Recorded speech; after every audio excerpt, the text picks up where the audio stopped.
Hi, everyone. Welcome to the Cosplay Crunch. Each week we gather to talk all things cosplay and conventions, from personal experiences, useful tips and advice, horror stories and hot takes, and sometimes the latest news and drama. We have it all. I am your host, Zavage Cosplay. In this episode, we are joined by a very special guest from all the way across the Atlantic Ocean. Please welcome Matthew Barry. Hello, sir. Hey there. Thank you for having me here. It's very kind of you. Thank you for that lovely introduction. That's very flattering. No, you present cosplay excellence in a way that I knew had to be brought onto this program, which is obviously sometimes very cosplay degenerative. So thank you for coming on the show. I appreciate it. Thank you for the same. That's kind of you.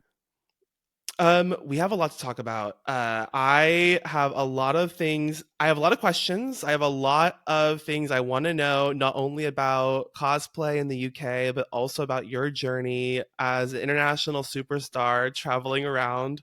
But we're going to start the episode like we start a lot of episodes here and throw it all the way back to your cosplay beginnings. How did you get into cosplay and conventions, and how did this all start for you?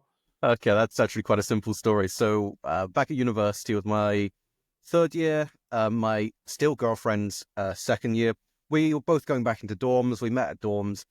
We started dating quite early on and said to me, hey, I'm going to go to a convention. You're welcome to come. I dress up for it though, so you know what you're in for. And I was like, cool, that sounds amazing. I've always wanted to do that. I want to come with you. On the same night, I bought my first terrible Vegeta cosplay and I had a blast. There's a photo of it somewhere. If you scroll back, I am a lot healthier and I feel Oh, Vegeta a lot better. But yeah, my girlfriend I told me found to it. do it. Oh God, you I didn't found find the it. photo. I did. I was going to ask you about that. So that photo was dated at least in 2016. Now I was going to ask, Yeah, was that your first cosplay? my first ever one. Yep. It was pretty terrible. That's It's not even got the Vegeta wig, and it's Vegeta. How can you not do the wig? But it was my first ever con. I had a blast. It was magical. and which convention was it? That was MCM London. That I think was the October one. Okay, and here's a question. So I think MCM London is the most well-known convention in the UK, but there's also like MCM Birmingham, right? Yeah, there's a few. In Okay. terms of large scale conventions, Pop with MCM, they generally have the largest, but they also have the financials to do so. Second to that, you've got, would say, Acme in Scotland and Megacon, which have started up. They're a little bit smaller. MCM does take it, to the largest scale that we have here in the UK. But I'd say you've got Megacon and a few others closely behind. What does MCM stand for? I used to know that, and I do not know that now. Mega Comic Wait, Mega. I don't can know we off the top of Google my it? head. I'm gonna Google it real quick. I'm gonna feel like an I'm absolute gonna idiot for not remembering it. no, I want to see what this stands for. Let's see. Wikipedia. Uh, MCM Comic Con London, formerly known as London Movies, Comics, and Media Expo. So movies, comics, and That was it. I knew I media. felt like an idiot. I did remember it was something related to what it was. Media comics. Okay, yeah, okay, yeah. I just think that we've never asked questions about why that is the name it is. It's kind of like C2E2. Like I think people don't know what that means either. And so it's like we just don't ask questions anymore. It's just like that's fine. It Yeah, doesn't matter. okay. C2E2, Beat Bob, Food is fine. Yeah. Yeah. Might as well be shut up. C2E2 Um comic convention for people who know, yeah. Basically, it's all you just give it a name. As long as the name is iconic and it stays, it doesn't really matter what it is. So your first convention was MCM London. That's a really basic. All right, that was your first one you went Yeah, my to. first ever one. That's a big convention to start off at, right? Yes, I hadn't even really been to local cons or anything like that at all. It's something like I was just okay, back then in 2016, I was pretty much a gym rat. I was in the boxing society. I loved, all the weeb stuff. I used to play video games on my PC all the time, but my life was kind of revolving around social circles at university, my fitness routine, my health routine, my workouts, my boxing. That was my whole life. And then one day, Chloe came along, my partner, got me to go to this, and it dominated my whole life. And after that, I pretty much spent most of my time at university in my third year in her bedroom playing Bloodborne on her PlayStation 4.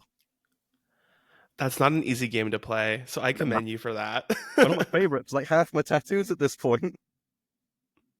Oh, really? See, I was too scared to ever play Bloodborne. I watched my friends play it, but I'm a very like baby. I don't know, like I like I don't it's not horror. It's just hard. It's just hard and kind of like dark. And so I actually was really proud of myself for playing the new game. Oh my God, Right? Elden Ring. Yeah. Yes. And I played almost all throughout the whole thing, but mostly relying on co-op because Yeah, I was not good at that game either. my partner and I did co-op back when it first came out. We played it together, and oh my god, you had to. So every time you summon someone, it would summon an enemy player to come fight you as well. And it was like we always had to pay our tax before we could actually play together. But we had to we had to do PvP before we could play together. That was an interesting time. Yeah, I love FromSoft games. Oh, I know. That was the worst. And like people are like, oh no, it's part of the core like elements of the game. And I'm like, I don't care. I did Yeah, not sign up for this. Like, so when the mods came out that let you like prevent people from joining, I was all yeah, about that. I was like, we're gonna not let anyone in here because I'm so sick of these people. Because it's always the people that were really good that would be online, like yeah, wanting to invade others. Who else would be doing it? And so you'd have to exactly. struggle and fight for your life. No, I get that. So you dressed up in your lovely Vegeta cosplay, wigless, to MCM London. Where did you get that costume from? Just Amazon or something? Yeah, I just got it off eBay. Parts of it from eBay. It's like biker shoes, biker gloves, a tracksuit underneath, and like, luckily, like the actual padded armor for the top I got off eBay. Yeah, just bits and pieces I got from all over the place. That's so great. What did your girlfriend at the time, what did she dress up as? She did a Lara Croft. Oh, okay, so definitely different genres. Yeah, part of the fun That's of it. now, did she make her own costume when she went? Nah, she was still into buying at that point. Um, actually making our own stuff. It was more gradual over time. Doing the whole thing from scratch started about 4 years ago or so. So it's been slow drip. Yeah. Well, I saw the evolution over, I guess, the course of your photos that I was very diligently going through. I feel Agreed. like the first cosplay I saw that you were full done up, like head to toe, was your Geralt cosplay from Yeah, Witcher 3, right? yeah, yeah. That's a difficult cosplay to wear. It is very, very heavy. It's all real like hand forged chainmail. It's I get bruises on my shoulder from wearing that. Like I don't wear it anymore. My girlfriend wears it instead, and she wears it better than me.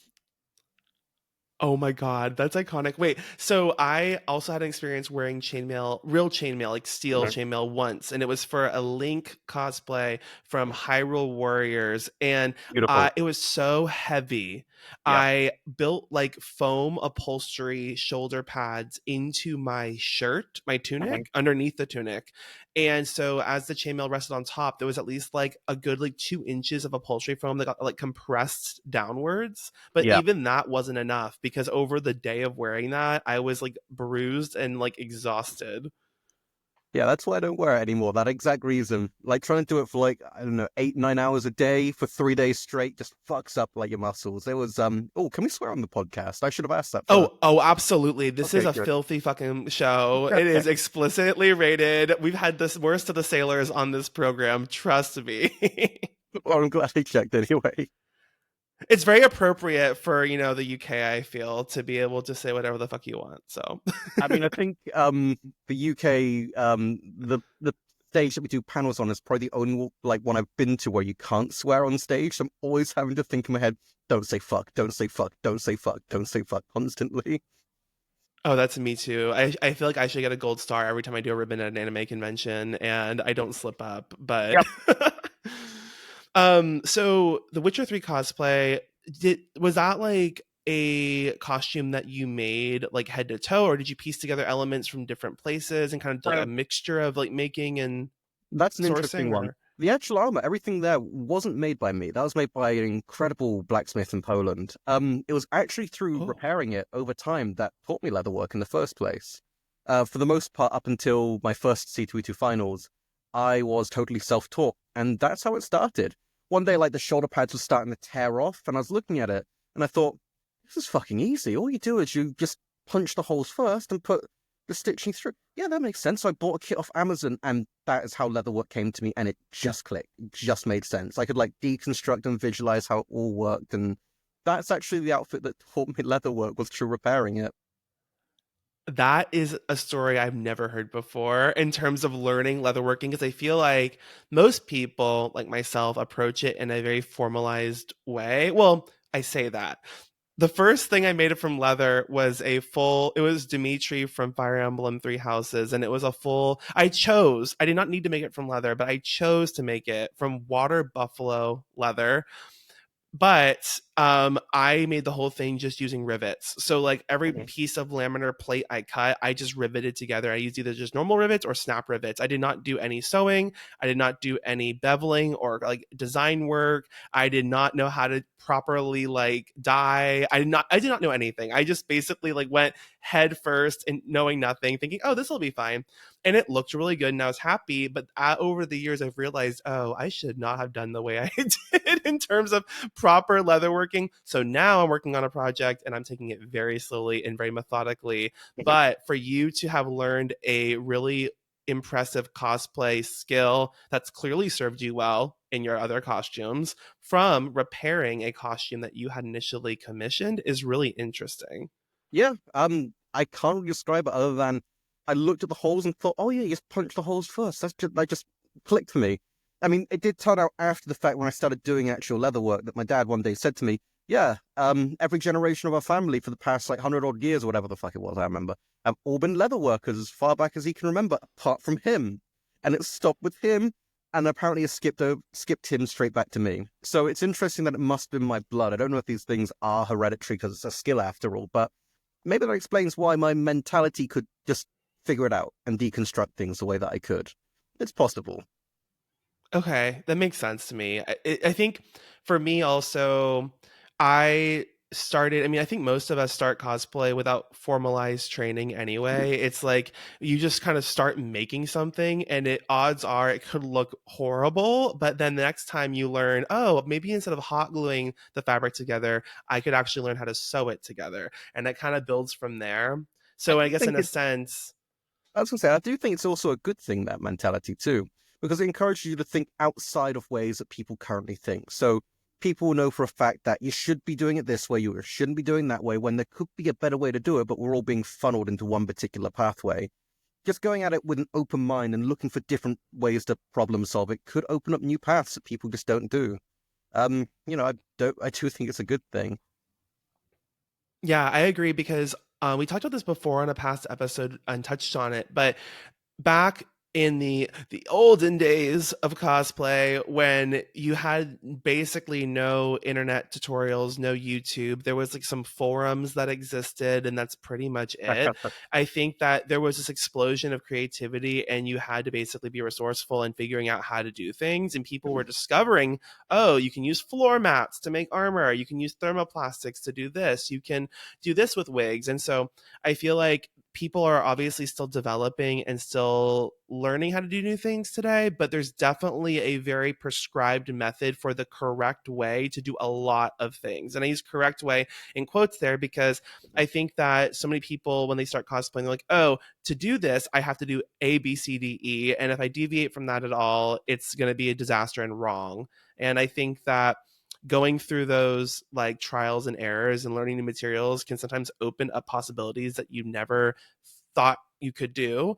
Yeah. And that's something that I'm trying to kind of go back to my roots on now that I've been doing this for 11 years is how can I try to look into different hobbies, different types of like communities and learn methods that they're using and bring it back into costuming. No, that's a very smart So idea.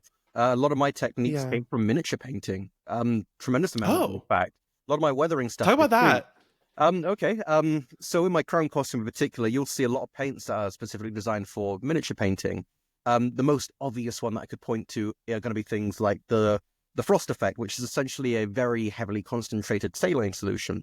But it is a bottle called Frost Effect from Green Stuff World, and you use it for making your miniatures look like they're icy or frosty. I used that on the leather. Some of it would absorb, some of it didn't, depending on how it was tanned. But it gave like a nice sort of crystallized effect, and I did it on like glass and the goggles, some of the metal too. It looked really cool when the salt crystals crystallized, of course. Then you had snow paste. It's like a texture paint that you use to put on the base. Looks like snow. I used quite a few pots of that to try and build up different varieties of snow texture, and it's all over the place. Just interesting little techniques like that. So what kind of miniature painting did you do before that like kind of lent itself into cosplay? Like I know these techniques obviously are not meant again in quotes for costumes, but were you doing like D&D like minis? Were you doing like Warhammer? Like what kind of minis were you doing? So I kickstart a lot of board games and I paint the miniatures from the board games. I started off as with Warhammer way back when. Um, I've been painting since I was like, I think 6 or 7. I remember my grandmother, God rest her soul, taught me painting with watercolors way, way back. And then my brother was into Warhammer. My dad was buying the kits for him. Then I got into it as well. That's how miniature painting developed, and just something that I've always done most of my life. Something I'm doing at the moment too. Just I find it very relaxing. It's a hobby of mine that I've neglected through cosplay, but it's something that I go back to just to relax. I enjoy it a lot. Yeah, I think that well, that's just a whole other topic too, is that I think that having hobbies that can still be creative outlets or adjacent but are not cosplay is really helpful. And I think that it helps prevent from burnout and it has your brain work in different ways that you don't necessarily get through costume making. Because I feel like people that go 100% all in and they're grinding costumes like every day, hours a day, I've seen them so much more likely to burn out from this hobby versus those that kind of try to balance it into their life. I think it's more, they have much more longevity there and they have an ability to develop their skills over a much longer amount of time when they have other methods for stress relief and other ways that they can fulfill their creative needs that are not just like costuming, because it's honestly very taxing on the body to be making these costumes all day Yeah. long. And it's very taxing on the bank account too. God. It's Oh interesting what you're yeah. saying. I do feel that in particular at the moment. I find cosplay for many people, myself included, it becomes like a form of escapism from your day-to-day life. Just something that you can solely focus on or channel your autism or ADHD in just a one thing, one big project, and it's all you can think about and it blocks out your other problems. But after a little while, the cosplay itself becomes the center of your problems instead of the distraction from the problems. So it's good to have these other hobbies, other things that you enjoy to pull you away from that again, just so that way you can redevelop your love for the hobby, stay fresh, not burn out, all these other things. It's an interesting cycle I've been going through lately. As I am, to be honest, pretty burnt out with doing costumes, although it's funny. I keep thinking about the things I want to make, but I know I need to take a break and pull myself back in, or I'll just be exhausted again and upset with it. And it's just been a lot in particular lately, so I'll be glad to, do other things for a bit. I do miss some of the I, social aspects from it. It's nice to talk to you actually, but I know it's better for my mental health if I just close off a little bit. So I've been playing some games again, miniature painting, all that sort of stuff. I think these little distractions do help you keep it fresh. And I've got so much respect for the people that do cosplay, quote unquote, full time, if such a thing properly exists. But it's mhm. a very tough thing to put yourself through where you're constantly having to make content, costumes, and you have to find out how to streamline the whole process and then editing. There's a lot that goes into it that I've started to appreciate. And it's interesting hearing a lot of stories from other, you know, again, quote unquote, full time cosplayers who do find shortcuts in order to get content out faster. It's amazing the incredible paradigm that cosplay really is. The sort of lies that build up into it and the fantasy art that we're selling. There's a lot behind it. I've got so much respect for that. I could not do it. I agree. I couldn't do cosplay full time either, and I have it.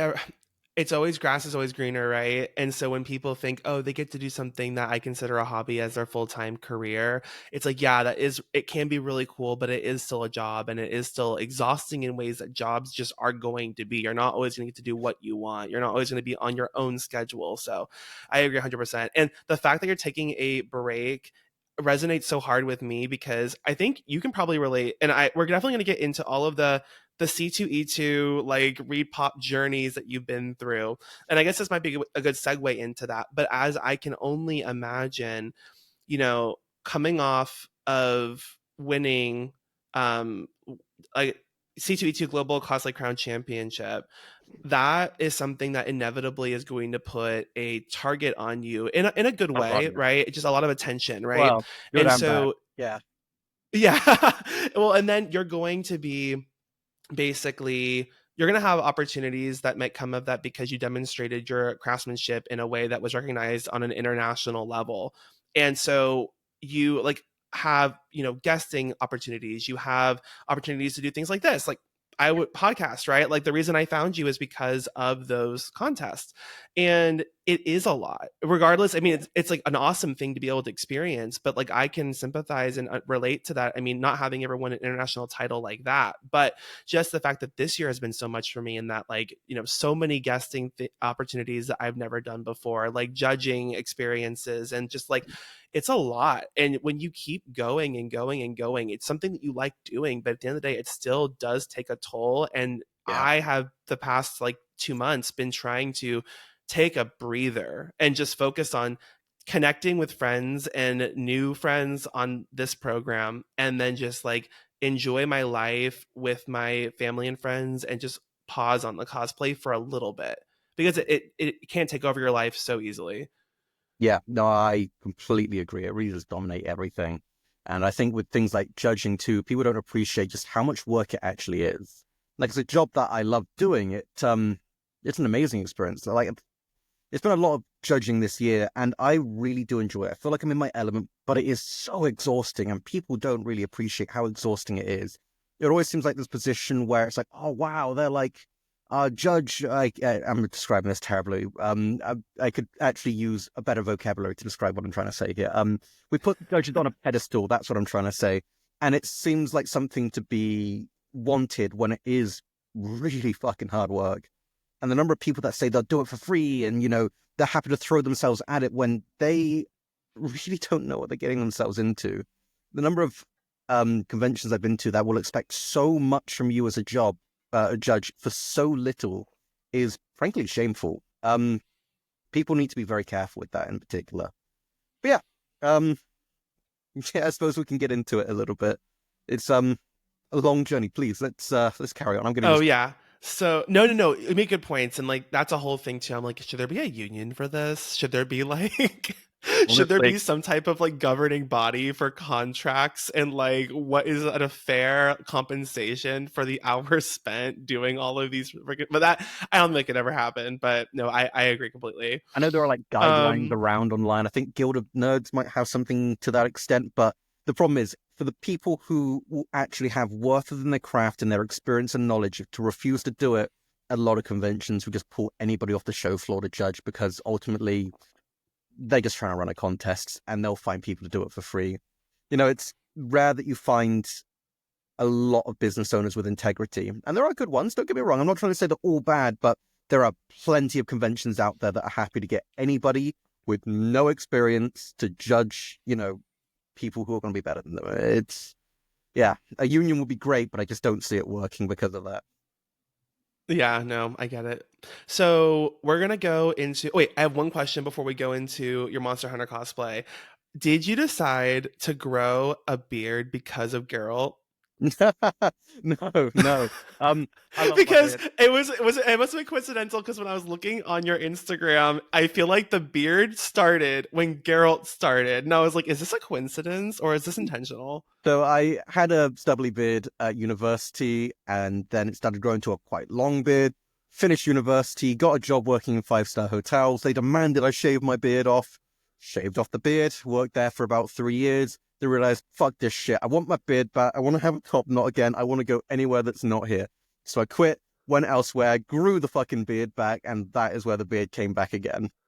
You can see Okay, that one perfect. gap where I got a baby face where I was working at that hotel. And coincidentally, I am actually back there working now, but they've learned to accept the beard. But yeah, yeah, I love my beard. I They're like, refuse oh, to shave there it ever there are other again. things. Yeah, no. So there are other things that could be worse than someone having facial hair. Who could have thought? Oh my, tattoos Um, apparently too, but they've let that slide as well. Yeah, it's interesting. oh my god. That's so funny. Yeah, I was just like, oh, this is an interesting like cool. Because and I mentioned that too because on the very first episode of this season, Stitch Crime, Sammy, she has bangs and she had bangs cut into her hair from her very first cosplay she ever did, and she kept the bangs ever since then. And so I was like, was this like a similar thread? No, it's okay. Okay, so Monster Hunter, clearly you like the game a little bit, considering you have not one but two winning costumes from the series. I want to talk about the first time you won MCM Comic Con Birmingham when you were the Cosplay Central Crown Championship winner of that contest. um Tell me about that. Like, what made you decide to enter into that contest and to make that costume, as it was, well, from what I can tell, probably your first like big costume build that you made 100% yourself, right? So, do you want to go into the whole experience around that particular point, or just answer the I question? do. Okay, okay, I want you to pontificate to your heart's content about all of what happened in 2023 that okay. developed into that. It's probably best to tell you the whole story of how that first contest started up to how it ended with me winning. It's quite an interesting story that all connects together. And I'm it's ready. one that I'm very proud of too. Um, okay, so way back at the beginning of that year, what was it, 2022 when I entered Birmingham the first time? And it was 2023 finals. Yeah, 2022, beginning of 2022, a number of bad things were happening. I don't have a particularly amazing home life. Um, and it got to a point where just so many things were horribly going wrong. And I just needed something to take my mind off of it. And I'd always been saying to myself, this was an armor set, the Anjanath one that I'd always wanted to make. So I thought, fuck it, I'm just going to buy shit, going to do this. This is what I'm going to do now. I started making the belt, started doing leather work with it. And I just used this as a way to get myself out of that situation, just to distract myself, to think about anything other than what was going on around me. And it did a fantastic job about that. It was the only thing I was focusing on. I'd go to work, come back, work on the cosplay, have a day off, wake up, work on the cosplay. It was just every waking moment. It was all I'd focused on. And I loved it. I was in the creative zone. It was all I could think about day and night. I couldn't sleep because of the things I wanted to do. At work, I'm there doing little doodles of how I'm going to break down and like do all of these little pieces. I was in the creative zone, and that is my favorite place to be because I just love where you're constantly thinking about how you're going to do this thing. As we got closer towards, it was November then, when we got towards MCM Birmingham, where they have the Crown Championships, my girlfriend said to me, why don't you enter the contest? You've done all the work for it. You've got nothing to lose. And I was like, I don't want to do that. It sounds really scary. I don't think my work is very good. I'm just doing this for fun. Um, I just didn't really think much of my own work. And to be honest with you, spoilers, I still don't. I'm my own work critic. Um, but I went through all this up to the point where Chloe twisted my arm enough to convince me to enter, and I did, and I was actually having a pretty good time. A little bit nervous, like I was kind of scared because I didn't know what I was going through. I didn't even know what a billboard was. The Cosplay Central team were extremely patient with me. They were very, very kind. Um, like I would have known what a billboard is without one of them telling me what it was. Um, God, So that's you didn't have one, needless to say, whenever you entered this contest for the I first did time. for You just that kind one of walked actually. in. I Oh, did you have it did. for that Okay. one. They'd let me know beforehand, and I quickly put something together in Microsoft Word. But I was curious. I was trying to find out everything that I could do right to do my best at this, and it was again just something that kept my mind off everything that was going on. Um, so Chloe's happy because I'm entering. It's cool. It's a new experience. The green room was amazing. UK notoriously has relatively low turnouts for a lot of our contests, or we historically did, I should say. It's been less so these days, which is wonderful to see. Um, but we had about 7 people in that green room, and I believe there were meant to be 9 originally. 2 of them dropped out. Um, and yeah, came a very close group that we named ourselves the Wolf Pack after Glob cosplay, who did Blythe from Elden Ring with the wolf head. It was me, Helen Alice, Babyface cosplay, Glob cosplay, of course, Alice Roso's, Andy. Who am I forgetting? I can't believe you can remember all these people that were in the contest with you I'm not years there yet. ago. Like that Oh, seems oh my God, I'm the seventh one. Fuck yeah, me. That's what I'm forgetting. Jesus Christ. Yeah, okay. We all became very, very close. It was a nice bonding experience to be in that green room. Everyone got along really well. We took photos together, and like I said, we nicknamed ourselves the Wolfpack for that silly reason. Um, we just still talk to them a lot. I still talk to BB and Glob, especially a lot these days, and Bendy every now and then.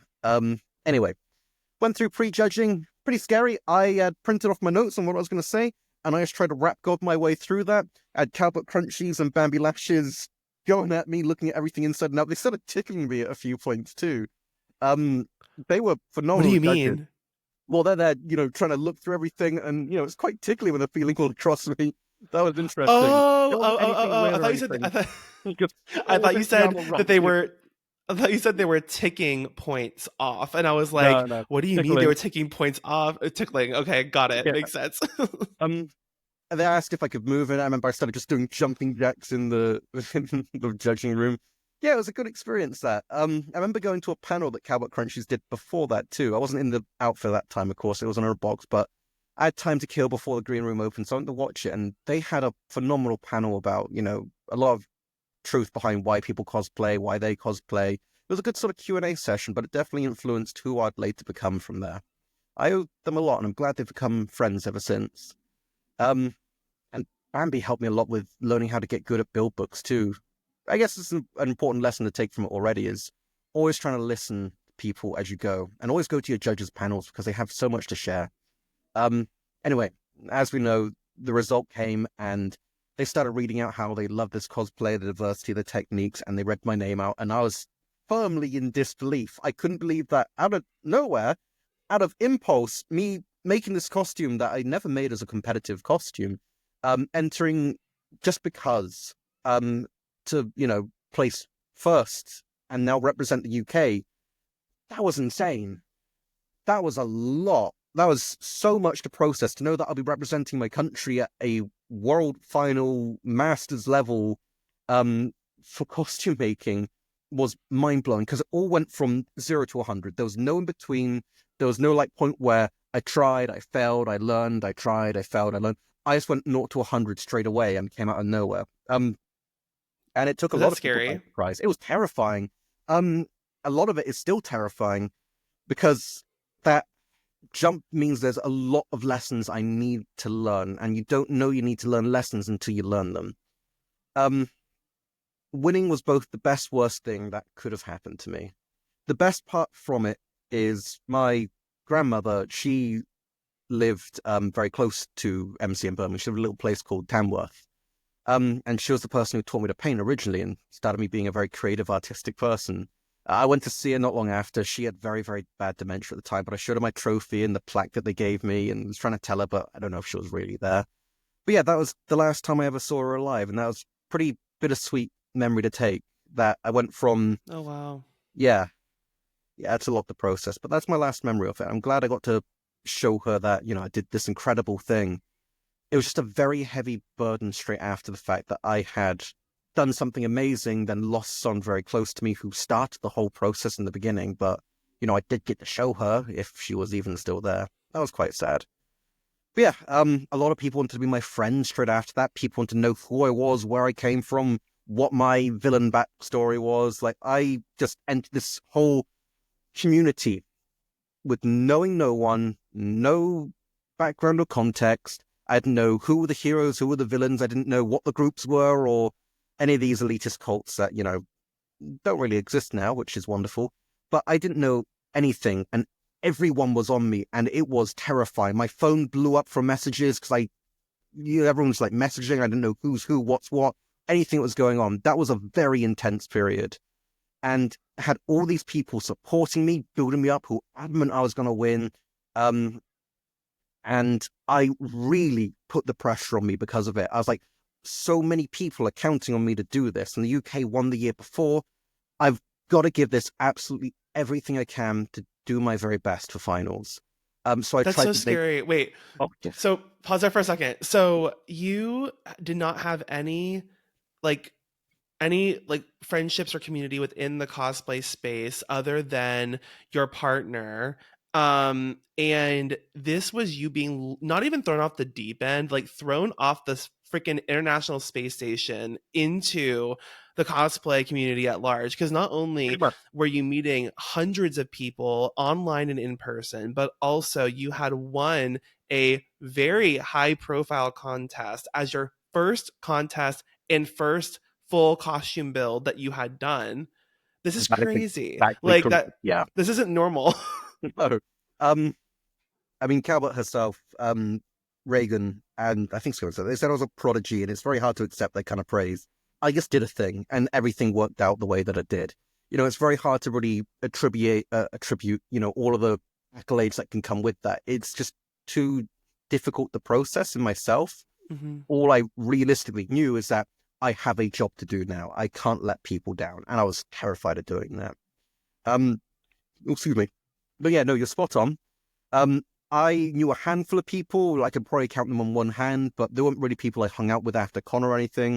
And I always wanted that. I always wanted to hang out with people after a convention, just, get drinks and have fun. And it's nice Mm-hmm. that happens now, actually. And it never used to before. It certainly changed my whole world going through all of this. But anyway, I started looking into upgrades I could do for that set of armor, made some adjustments, doubled down on some of my leather work, and... Oh, excuse me.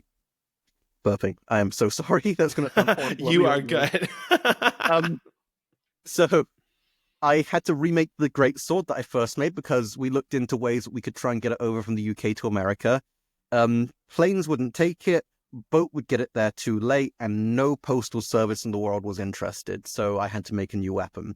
And the other thing that I started experimenting with was non-conductive electroplating.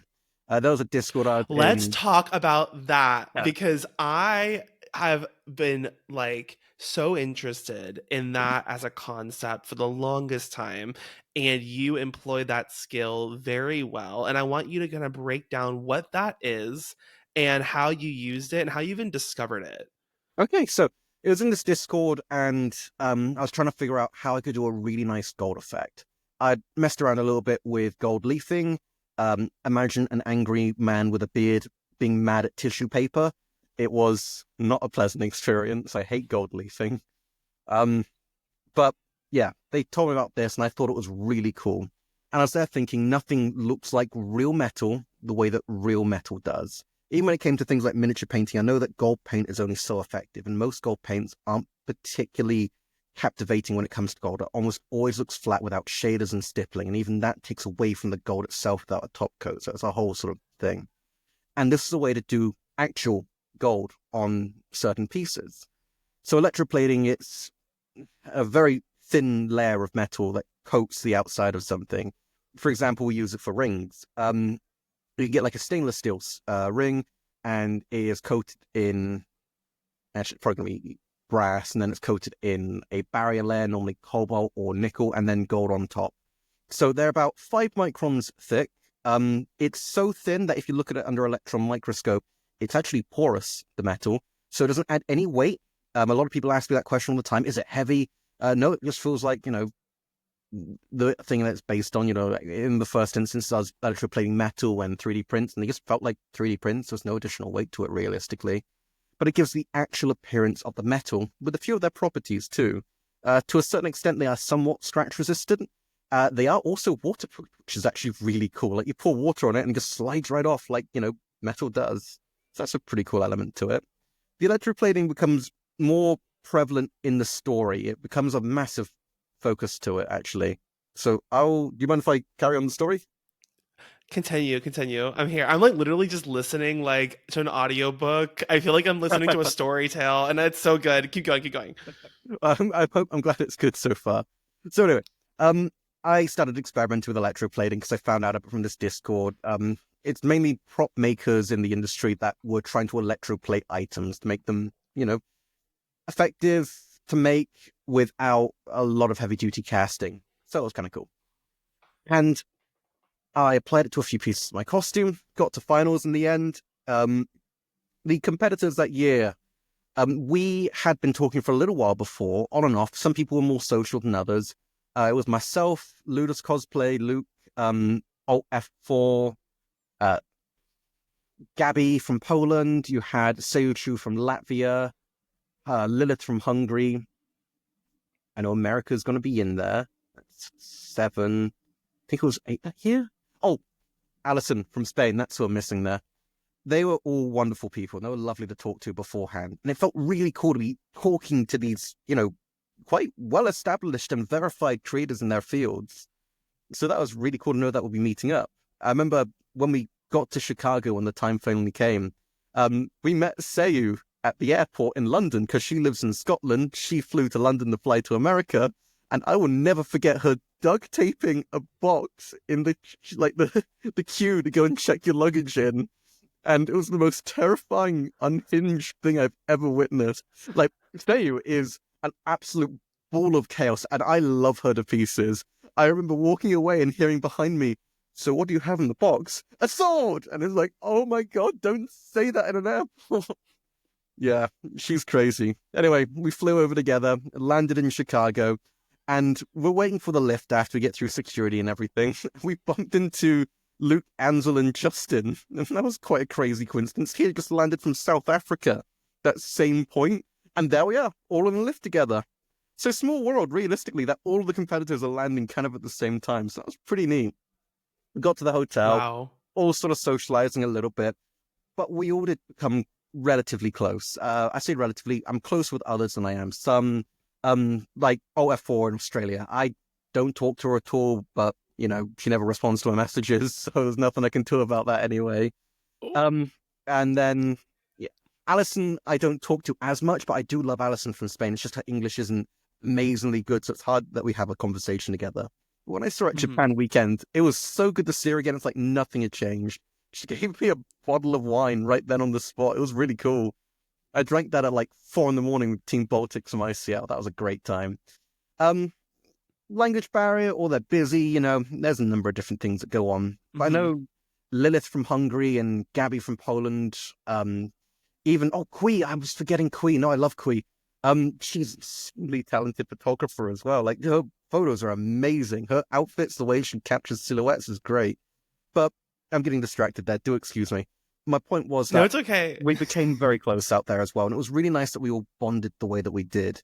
It also became an important part to the redemption arc in this story, because ultimately, as people will be unsurprised to hear, that first year that I went to Crown, I didn't place in the top 3, and it hit very hard. I was very happy for Alison to place because she was a very charming person. I was thrilled for Luke to place too because he became like a brother to me in Chicago. And Nerds Gone Mad, Steph, out of nowhere, she took 3 different titles all in the same night. And I love getting to know each and every single one of those people. I really did. Yeah. So it hit very, very hard. Was that your first time in Chicago? Was that your first time at a U.S. convention before? Yeah, first international convention for that point too. First time in Chicago as well. It was an interesting place. We walked into the wrong side of Chicago at one point. That's a mistake you make once.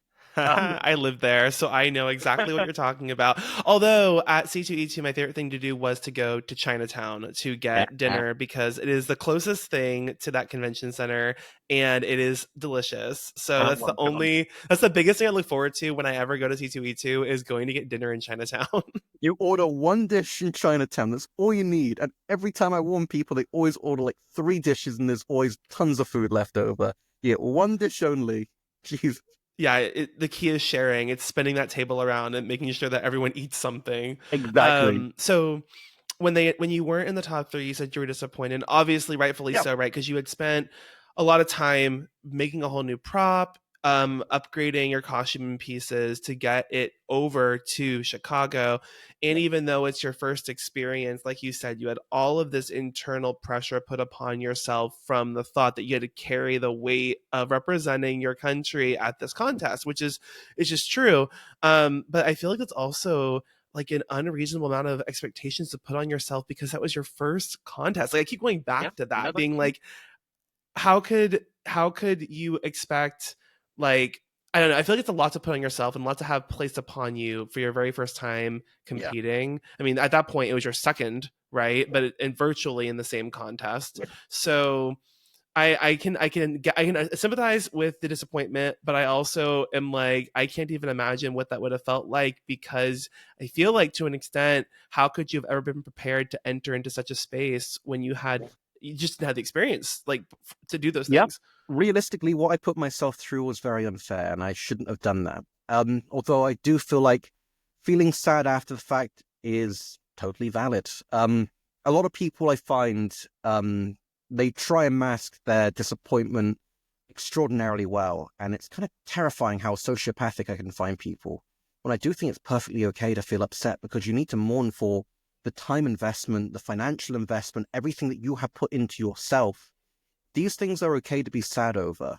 What's not okay is when you start channeling that and saying that that judge is wrong about this because my work's definitely better than theirs, or that their work is shit, or whatever. That's when it becomes a negative thing. But I do think it is okay to feel sad and then start searching within yourself, because no matter what people say, I did fail at that point. So my objective was to place in the top 3, and I did not do what I set out to do, and that is failure. But I do believe that you can fail and still succeed just as much as you can win and still ultimately fail. So it took me a little while to start finding my feet again, because what really hit hard was the number of people that were my friends, were trying to big me up, who were celebrating that I'm this incredible person, abandoned me, completely ditched me. Some of them pretended I didn't exist. Some of them pretended like the contest didn't No. even happen. I was totally discarded and thrown away. And that really shook me, that all of these things happened, that I had like the spectrum going crazy here. It's I'm getting social interactions, both positive and negative, right on the other ends of the spectrum. And I felt like I was sort of becoming like a pariah in that sense, where I had a job to do and I failed everybody, and now everybody hates me. It was tough going. That's so fucked up. It That's was so pretty fucked bad. up. Although I am very appreciative of one thing later on that happens. But what was interesting was people were asking questions about my electroplating stuff still, and I just said one day in this Discord, right, okay, here's what I did, here's how you do it, this is the equipment you need, here's a quick Q&A, ask me any questions anytime. And one person did, and that one person changed my life single-handedly. So her name is Katie Lavabug. Katie, from this point forward, Katie is probably my closest friend in the world at this point, honestly. She was our ECG rep that year, along with Molly and Lauren. Lauren's handle is Jaeger Project, and Molly's is Grabbing Legs. They have wonderful, colorful handles. Yes. Grabbing legs. Oh my Molly is god. the coolest person I have ever met in my whole life. I love that trio. Technically, they're a quartet, including their handler, who's also called Katie. They're a wonderful group of people. But no, the way Katie changed my life is she wanted to do her best for her friends. Katie's a very experienced competitive cosplayer. She had been competing for a long, long time. She knew the drill. She knew all of these things. She was very experienced. But she wanted to know about this new technique that I was fucking about with, that I somehow made work. There was a lot of failing to try and get that to work, because we don't get a lot of the chemicals we need in the UK to make it happen. But I found a way, and I found a company that could sell some of the chemicals. And I started talking to her because she wanted to do this for her friends. She was so determined to go out, go to ECG, and give it absolutely everything. She was working at 100%. Everything was going into this. There was nothing too expensive. There was nothing that she wouldn't sacrifice in order to do her best for her friends. And her determination very much moved me. It was amazing to see. So we started doing video calls to try and get the electroplating to work, but something wasn't quite working and we couldn't figure it out. So I just said, okay, come over to my house, let's see if we can figure this out together. And if not, you can use my equipment. We'll get you there one way or another. We'll make this happen. We'll teach you the technique. And she came over, find out what was wrong. Her unit, the amps were way off, so we just fucked about that and fixed it. It was fine. Got it going, got it electroplated, and it was done. But it was nice to talk and socialize with her.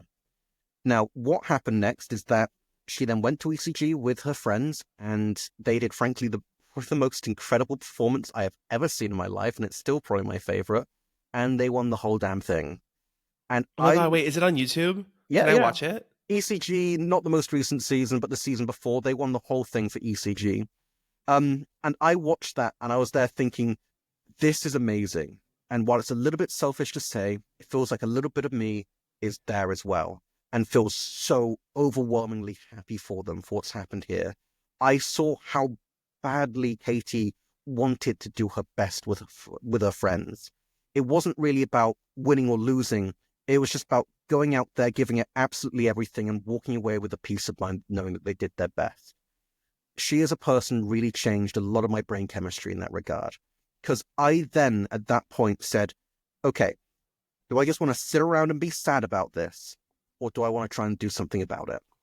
So I reached out to my judges. I started getting feedback. What did I do well? What did I not do well? Where are my strengths? What within myself works? What doesn't work? I started talking to the other competitors too. So I was talking to Gabby, Lilith, Luke, quite a few of them. What worked for you? What didn't work for you? What did you think of my stuff? How could I improve? I was trying to be as curious as I could. I was trying to learn as much as I possibly could. And then I started the leather armor. It's something that I could visualize through and through, knew how it would break down, knew what aspects I wanted to do with it, and what bits that I felt would work well for finals should I get to that point. And I poured a little bit of every one of those competitors and Katie into that final costume. There was something that each of them taught me or gave through to me that I carried with me that ultimately carried me to finals. I went to visit Lilith in Hungary for my birthday and my partner's birthday, and she gave me fabric. And I used a lot of that fabric in the costume ultimately, which was quite nice. It was like a bit of her there went with me. My snowy upgrades were a homage to Ludus, who did snowy upgrades for his air attack that he came second with. I got the importance of embodying the character and thinking how they live and act from Gabby, because when she hits the stage, it's like she's fucking demon possessed. That girl is crazy. You get the point. There's a little bit of all of them that really impacted me that I took forward. And Katie later on taught me wig working. That was a very, very useful skill. I hate it, by the way.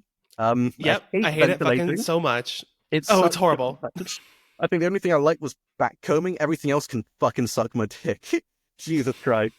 But I remember Katie saying to me at one point that people in the UK never really share techniques. They'd like to gatekeep information. And it's probably because I came out of nowhere and didn't know any better, but I just shared them unconditionally. Here's all of my knowledge. And she said that was changing to her in return. So she wanted to teach me what she could. So that was very, very kind of her. Anyway, as we got to MC in Birmingham the second time, I was going through the worst fucking anxiety of my life. The stakes were even higher because in myself, I just wanted to do it as well as I did before. And because I'd made so many friends in Chicago, I really wanted to go and see them again. It was like the main thing I wanted to do. And I knew that it was either going to be Luke's sister or Jinxie cosplay, Kelsey, who was going to be going to finals that year. And ultimately it was Kelsey that did go to finals. And I wanted to meet either one of them, to be honest. They were both incredible people. I remember Luke's sister actually messaged at a few points to ask for advice on how to wear the leather. And she works film and TV industry herself, and she had some phenomenal ideas. Like, I was reaching out, looking for help, the same way that Katie did, I'd like to think, as well. But yeah, horrible anxiety. I remember the morning of Crown that I sat by the lake at MC in Birmingham, just stared out into the distance for like, I don't know, an hour and a half. Like, I was going through a lot. I couldn't sleep for weeks. I was having nightmares constantly. It was single-handedly the worst anxiety of my whole life. Oh my god. That was your costume like all done up to that? It wasn't anxiety driven by not having the costume done. It was anxiety driven by the fact that you might not get as far as you did last year. Yeah, that's it. I needed to prove to myself that I am as good as I think or want to believe that I am. Because I, like I said, hate pretty much everything I make, but I need to know that what I do is good enough. So it was a little bit selfish, but it was more for me trying to prove something to myself there as well and do as well as I did before. So that's why it was tearing me up inside trying to get through it. Ultimately, ended up placing first and going back to Chicago that year. And Jesus Christ, the relief was phenomenal. I sent Kelsey a voice note like not long after getting stage saying we're gonna meet and all these other things. It was so much pressure I put on myself for that. And I was Was there more competitors the second time you did MCM Yeah. Birmingham, or was it about the same? Um, the first time in quite a while, Crown that year filled up. They hadn't really had full slots before, and they did that year, and they do actually next weekend as well. Just to date this podcast, MCM Birmingham's next week. If this comes out after that, congratulations to whoever placed at the contest. Um, no, it was absolutely insane. I managed to do it twice consecutively, back to back. I don't think anyone has ever done that before. And I was heading back to Chicago. And same situation again. Started talking to a few of the other competitors. Um, Myself and Hermione from Spain became quite close. I liked her a lot. We were saying that, when we get on stage, we'll hold hands, because Alison did that to me. And you'll see it if you look back at the video clip that all of us are holding hands on the stage, bar one person. And I was trying to do it this time as well. Kelsey and I started talking a lot because we're both going through very similar anxiety. Her much, much worse than mine because she had won the whole damn thing before. It was something nice that we could relate to and easily talk to each other without feeling like we're trying to do it for clout or trying to, figure out or case what the competition is actually doing. No, we're just two people trying to get through this and making sure we both made it to the finish line. Because we're we're two of the four returning Crown finalists internationally. It's me, Alt F4, Samir, Tika Masala, and Kelsey. We're the only four who have ever returned. So we sort of, I guess, made an elite club within itself there. Not the elitism, not that you can't sit with us table. Everyone's always welcome to sit with us, or at least, myself for sure. I can definitely say that. And Samir is totally lovely too, and Kelsey, and Alt is quite nice as well. I'm sorry, I'm rambling here. I'm just rambling. But yeah. Well, I have a question before you get into the actual contest of 2024. What considerations did you take into account when building your new Monster Hunter costume to retry Crown versus when you built the first costume where you had no expectations of even competing in it? Like, what did you take into consideration when constructing the second costume, knowing that you wanted to prove something to yourself and go all the way? Hopefully. That's a great question. So the main things I was first looking at are diversity of techniques and the difficulty of techniques. I found a piece that I thought had good potential and a good canvas to try and execute a number of things to a high level. And I also wanted to electroplate something more tricky. I wanted to electroplate swords and look really cool for it. And that would add some technical level to it as well. That did become a bigger thing later on. I looked for something that I knew I could make fit really well, something that I knew going into it, I would absolutely have to make sure everything is finished perfectly. I made sure to line everything inside and outside. Leather's a lot harder to line than people actually realized, at least thick veg tan leather. Everything's lined with suede. It's all very much insulated, which became a horrible thing on the hot Chicago day in the end. But I was mainly looking at fit, finish, and complexity of technique.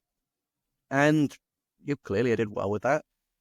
Innovation was a big aspect too, with the electroplated warbler swords.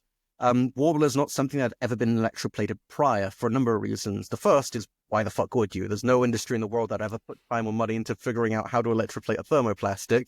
There's a temperature requirement that needs to be circumvented in the curing process. That's quite tricky as well. There's a hinge to it, why it's not been done before. But I managed to find a way to make it work with quite a lengthy curing process that took 3 days solidly to do. But I did manage to make a way to make that work. But it was something that hadn't been done before. So innovation was a major aspect to it as well. I wanted to bring something totally new that would hopefully push the crafting paradigm, I guess, to use that same word again, just to try and push the community forward, to do something totally new that actually enhances cosplay, like Warbler was when it was first introduced, Right. or EVA foam or whatever, just something totally out there. And hopefully it would stick. Here's a question. Yeah.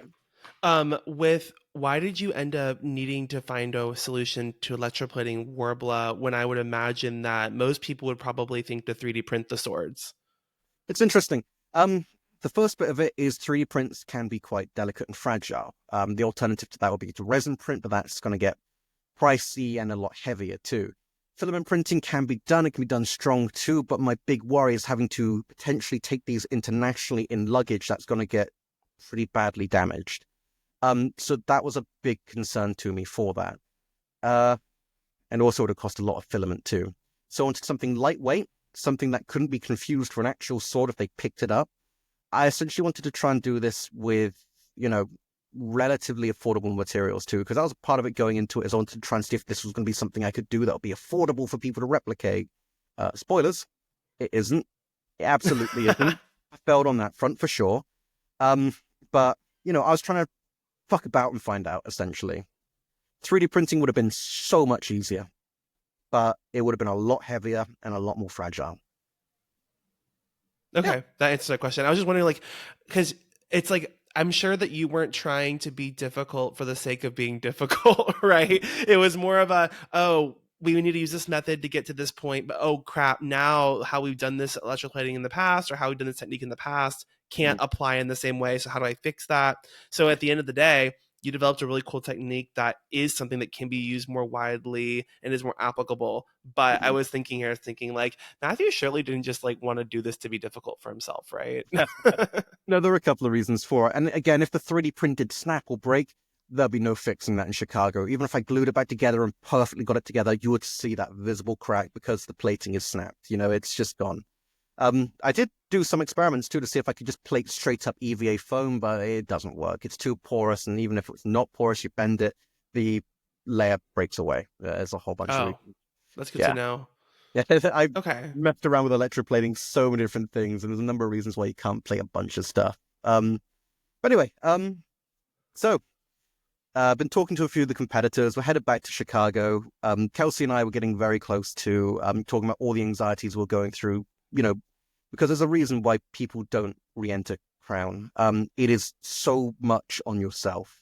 You're trying to prove mastery over multiple techniques or double down on mastering one amazing thing. It takes so much out of you. Trying to go through it twice is insane. I don't know if anyone could ever dare to it 3 times. I absolutely wouldn't. I absolutely can't. It just takes so much out of you mentally and emotionally and financially and time. Like, it's just I don't want to say it's a grueling process because it's a labor of love ultimately, but it's a very tough thing to put yourself through, to go through all of that and hope for the best. Mm-hmm. We, Kelsey and I did get very close when we were out there. I mean, I remember the morning of Crown, she sent me a message saying, Matt, I've destroyed my costume. What am I going to do? And I said, okay, I'm coming to the room. So I go up to the room with them. And Kelsey's just having a bit of a moment, to put it nicely.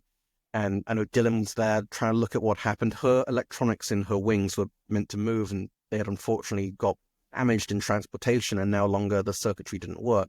So we're there trying to see if we could solder it back together or see what the problem was. And turned out one of the units had just overloaded from a power surge that happened from being damaged, and there's just not a lot we can do about that. So I'm there trying to give her a pep talk saying, look, the judges will keep it in mind. They will, they're not going to downmark you because it got destroyed in transportation. It's not really fair at all. They do have to give some sort of leeway for these things happening because we do have to go to a lot to get to another country.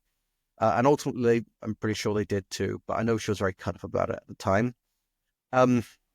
We did a lot to try and keep each other sane. Like I said, it wasn't really about winning or losing at that point. It was just about making it to the finish line together. I remember I thought I nearly ripped my jeans at one point trying to get her wings on when she was about to go into pre-jumping too. Yeah, that was nice. Not ripping my trousers, but how close that we all became. I remember me and Raph. That's the thing that I think is surprising is you all were, it wasn't like this cutthroat environment of like dog eat dog where you were like isolated from each other. You were like, oh, I don't give a shit what happens to you.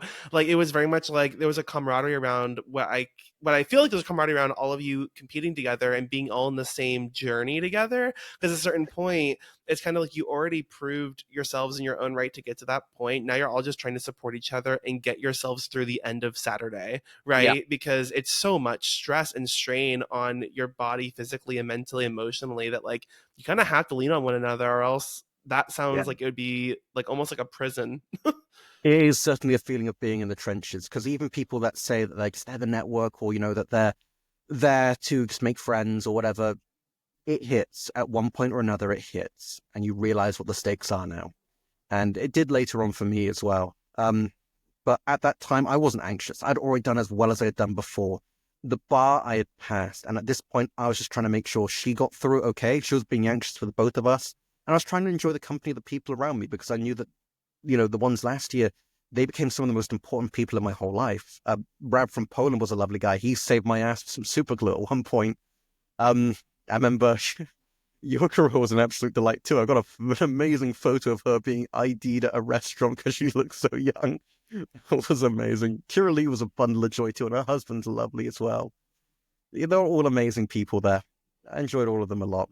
They were, it makes me kind of sad that, we all live so far apart. Kind of a once in a lifetime thing that all of us are together in one place, and these people can change your life in so many ways. I I remember, know. And it's like it's also the time zones too, because it's like, yeah, like you can live like in the US, for example, which is not nearly as far as living across oceans and continents, but like you can have friends on each side of the East Coast or West Coast, which is like 6 hours away, right? You might not see them but once or twice a year, but at the end of the day, you're still able to hang out online and you're still able to like, do video games and like hang out on Discord and stuff. But when you live on opposite time zones, and like it just yeah, makes it so impossible to even be able to connect even online. yeah, it's, I really hope one day that we're all together in one room again. I'd like that a lot. I The only way I can really describe that moment before you go on stage before C2E2 there was if you've ever seen the film Fury with, Brad Pitt about the tank drivers, there's a bit at the very end, spoilers for Fury, by the way, where most of them are starting to get picked off and killed one by one. And it's just two of them left now. And the youngest one who's just joined the crew, they got the Nazis enclosing around them. There's no way out of their tank and they're stuck inside there with limited ammo. And he just turns to the captain and goes, I'm scared. And the captain just turns back and goes, yeah, I'm scared too. And that is how it feels. It's kind of like trauma bonding. You're Oh my now at God. the pinnacle of what has been to a lot of people 2 years worth of work. You have started this project. You have gone to a qualifier. You have now gone to finals. You have been working on this one thing for so impossibly long. And it's been nonstop every day. You put your life, your heart, your soul, your money, your time, everything into it. All of this coming down to one moment. And in that moment that you are right there before you go on stage, you feel it and it hits. It's like a horrible gut punch where this is it. Very soon it will all be over. It's like you're in the trench waiting to go over and you're either going to live, die, whatever happens, happens. It's fucking terrifying. We Oh got my through it. God. I'm pissing myself just thinking about this. Like, oh my God. And to think that this is literally a bucket list item of mine. And now I'm like, oh, I gotta pack it. I gotta go. This is not happening for me. Don't let me scare you off with it. It is an amazing experience because you become so impossibly close to those people. As long as you let yourself do that. And I am a far better crafter now because I went through all of that. And because I didn't place that first year at Crown, I am a better crafter because I pushed myself so hard to get there. The emotions that you let yourself go through can really characterize you as a person. Because I remember that moment you step off the stage and you haven't placed and you're thinking about all the time and everything you put into this and feeling like you fucked up. What you do next defines who you are because no one's looking anymore. No one cares. The moment when no one is looking decides who you become. And that's an important thing to put yourself through. It's both amazing and scary. I remember Kelsey saying to me after the fact, after we're on stage, and see Kelsey and myself and Hermione holding hands together. And she told me after the fact that in that moment, everything, it didn't matter anymore. Everything felt okay. And I was fucking pissing myself. I'm just there like trying not to hold my breath for too long without passing out. I am so terrified at that moment. Like all the emotions are hitting right then and there. And I remember in that moment thinking, okay, I watched Kelsey place third. She was on my left. Then Hermione Hmm. played second, who was on my right. And at that point, statistically, America always place. The only time America haven't placed was the year the UK won, the year 2 years prior. And I thought, that's it. This is over. America have done it. They've won it again. And then they called my name, and the disbelief is so hard because I had not only hard locked my brain into thinking that that's it, that's what statistics showed, that is what is now going to happen. It's over. I've tried. I've failed again. I've done my best. And then it happened, and they read my name out. And it took Kira Lee from Australia shoving me for me to realize what was going on. and you see me stumble forward and just give Steph, who was one of the judges, just this great big hug so hard that she sort of stumbles backwards a little bit. It was an incredible feeling. What was really, really nice, though, and the thing I'm probably the most happy about, is Katie actually flew with Chloe and I over to Chicago. She was on the plane with us. She was there in the crowd supporting us. And after the contest, after it won, the crown was mine. Walking back through the lobby, had all these people clapping and going crazy, all of these faces and people that I knew from the journey. And at the very end, Katie was there waiting for me by the lift, and I just give her a big hug. And it was such an amazing moment. It was such an insane and incredible journey that I went on. Oh my God, I'm gonna cry. Stop. Well, that's pretty much the end of the story there. From that point, you wake up and you're still you. Life goes on. The amazing moment happens, but there's just more life after the fact. It's a wonderful memory. Like I said, life keeps going. Wow. That's so crazy. Is there, okay, I keep asking for videos of this, but like the whole contest, is it on YouTube to watch? Yep. Is it like through the awards? So can I see you like dumbfounded and Yeah. like Yeah. shook? I'm very dumbfounded in the video. I still have to watch it just to believe it even happened sometimes. It's on YouTube though. If you look up Cosplay Crunch Championship 2024, you'll find it. Yeah, that was absolutely crazy. Absolutely crazy. Oh my God. It's honestly, it sounds like something that I would want to experience once in my life. But like you said, I think that the emotional toll and everything you described, like from the start, from the very beginning, all the way through the years of work to get there, I am shocked that you actually put pedal to the metal and did it a second time, because I think that could literally send anyone to cardiac arrest, to be completely honest. That was very, very tough on me. Like I said, it was the worst anxiety I've ever had in my whole life. And I'm glad I did put myself through it for the ultimate end goal that I got to. I know so many people, and it's really sad to see the number of people that enter this contest, qualify, represent, their country, and then just disappear and are never seen again, who quit Mm. the cosplay, who put themselves through all these emotions and just decide, I hate this. I hate what this has done to me. I hate how much I cared. And they just go and they just leave it all behind. And it's heartbreaking that they do that, because the journey isn't over until you've decided it's over, and your success is determined by what you set it out to be. Like I said, I absolutely failed that first time going to Chicago because I didn't do what I set out to do, but that doesn't mean I didn't succeed, because I found a way that I succeed in spite of that. And I did, and I'm better for it, and I'm glad I didn't place. Like, I do think the people Hmm. who got top 3 absolutely deserve what they got, and they built me up to be better. And I'm very, very Right. thankful for that. It's almost like you got a condensed. Let me, how do I put this? You got like, I would say probably like 5 or 6 years of cosplay craftsmanship experience, all condensed and shoved down your throat into the period of like 3 or 4. There's a Like wonderful, it. as I say, there's a wonderful phrase that I got from Ted Lasso, which is an amazing show. Go watch it. Everyone who's listening, go watch it. It's amazing. I quote it all the time, but it's be curious, not judgmental, which is actually a quote from Walt Whitman, but that's where I heard it and that's where I'm giving it to.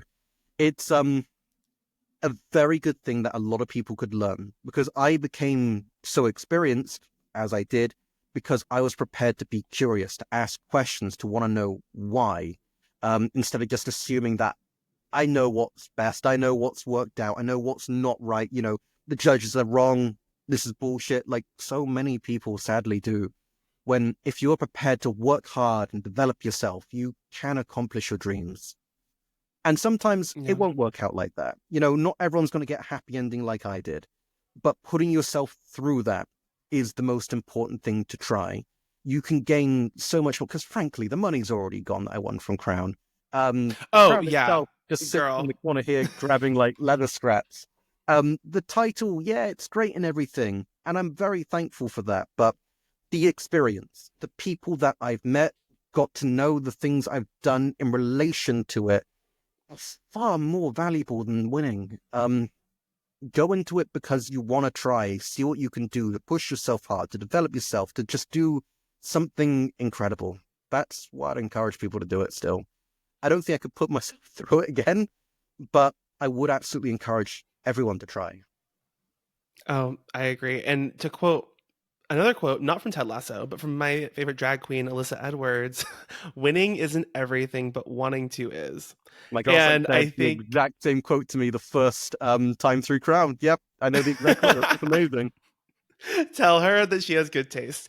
I have some rapid fire questions. Well, not really rapid fire, but like just about Crown that you didn't cover. Why did you decide to compete in the same contest 2 years in a row? Why didn't you think, let me take some time to gather myself and go out into the world, if you will, and then come back later on? Like, what made you want to Yeah. go really immediately the next year and take that opportunity again? With the other people that have returned, I know that's what they did. They took time to recuperate first. With me, first of all, if I do nothing with my time, I just get bored and antsy, and the problems pile up again, and I'm just looking for a way out. So immediately, it's a way to just jump back in and break away from everything else again. And also because Katie lit a fire under my ass that got me going again. She had filled me with so much determination that I just wanted to gun for it and take those lessons and do it now and push myself. That's the reason why. I wanted to push myself past my limits and see what I could do. Why not compete at like other conventions in the UK instead? Not too many at that level. In fact, it is the only craftsmanship comp outside of a few online ones. We have online selections potentially. It depends year from year with ICL. Polymanga and Art to Play, but I didn't know about them at the time. It was only through Gabby with Poland I actually learned about them after the fact.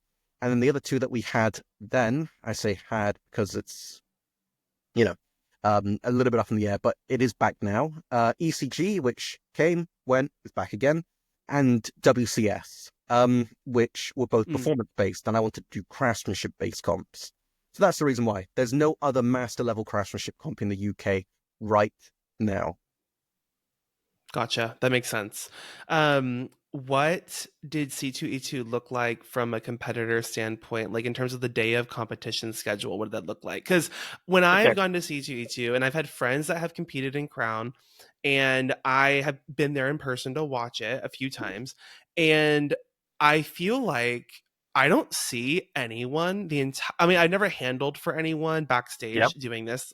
Say that I don't see anyone the entire day up until they are on that stage. They are hidden and gone. So tell me about the day. Like, what does that look like? Okay, well, first of all, the actual C2E2 arena is so big. Like, I know they don't use all the space, but apparently you can fit every single Repop convention around the world in the McCormick Place halls at the same time. It's so big. That building is massive. It's over like 3 or 4 floors as well. They put us on one of the side upstairs rooms out the way, past the balcony overlooking Lake Michigan, in the green room, and next door is the prejudging room. So for me, the first time I got there when it opened because I didn't want to go through Saturday crowds. Granted, that fear was kind of unfounded later on, it turned out, but I hid in the green room the whole day, just listened to music, browsed like stuff on my phone, watched an episode of Haikyuu here and there, just hiding up in the green room. That's pretty much the whole day. Green room, prejudging, green room stage. That's the day for me. That was it. Yep, that's it. Yeah, that's what I do the whole day. The second year was a little bit different. I got there not as early. I mostly wore the entire costume. A few things Oh, no, I did carry the whole costume. I got ready in the room and then walked straight over there, hang out in the green room for a bit. You're there socializing. All the other competitors are there, so you're talking there mostly. Then it went green room, prejudging, green room, um, stage. Yeah, no, no, don't. They were exactly the same, just the times were different. Yeah, the day was exactly the same. I saw some pictures of the back rooms of the contestants lighting up for C2E2, and it looked like a dungeon. I'll just put it that way. Did y'all have chairs to sit in, or how many hours were you standing back there? So in the green room, there are chairs to sit in. First Right. year there was a TV too, so we could watch it happening and had an idea what would be going on. Second year we were just watching live streams on our phone. Um, the international competitors go through last. The American finalists and the Chicago round finalists, entrance applicants I don't know what you call that. Hmm. Anyway, they There's like all the go first. entrants for the USA that are like competing there for the first time, Yeah, I know they and have to they go wait there for first. quite a while because, there's a lot of them. They're going to be there waiting a while. There aren't really any chairs. The chairs are whatever props and scenery are around you that you can choose to sit or lean up against, or the floor. Um, when we're eventually called down, we're pretty much right there, right by the stage, and we're there for a little while. God damn, those are agonizing minutes for the way. You're sort of side, like, it's just a cold corridor, essentially. But you're there looking at the stage, listening to them pad it out while, everyone's talking, whatever, they're doing like the halftime show. I remember Mrs. Doubtfire twerking on stage, and then you have Yaya Han talking about how amazing cosplay is, and we're all just there like, please shut up. Please get this over with. Please, we're dying here. We're dying. Please don't tell Yaya. That's so I funny. see. I'm gonna be like, oh, guess what? Guess what I was talking to today, and oh, he was like, shut the fuck up. I see them next weekend. She's gonna go, bitch, what the fuck is this shit? Yes, be like, hey girl, tune in. No, that's so funny. Was what differed from your expectations? I mean, obviously you can't anticipate winning, right? But like in terms of the actual contest, in terms of C2E2, in terms of the experience itself, what was very different from what you actually experienced versus what you thought you were going to get, whether it was the first time or the second time going back? In terms of my expectations, usefully, the second time going back, I already knew what I was going through, so my expectations were set. But that first time, I was imagining anything and everything. I had no idea what an international convention was going to look like. I was imagining, big, better, all kinds of crazy shit. Maybe they're selling guns and fucking smoke grenades and shit. I don't know. Hey, you're America, all right? What do I know? not not oh my gosh, not the American convention selling the guns and the smoke grenades at the Comic-Con. I can't. Here's It's the like you thing, see a Hatsune Miku running with like an AK-47. Stop.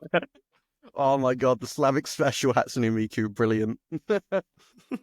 Um, my mind didn't know what to expect. I'd looked up photos of the area beforehand, but I just did not know what to expect. Like, it could have been anything. They could have had Hatsune Miku driving a tank and doing donuts inside the convention hall, and to be fair, they had space for it. It was really cool. Very similar to MCM London in many, many ways. I like that they have vending machines everywhere. That's fucking brilliant. That's really, really nice. Um, Other than that, I'd say it's pretty much the same but bigger. Artist Alley is amazing because it's all totally different artists. And I liked a lot of the contest stuff too, because in the UK, prejudging happens on the con floor, which is a little bit of a small side but private area, which is quite loud.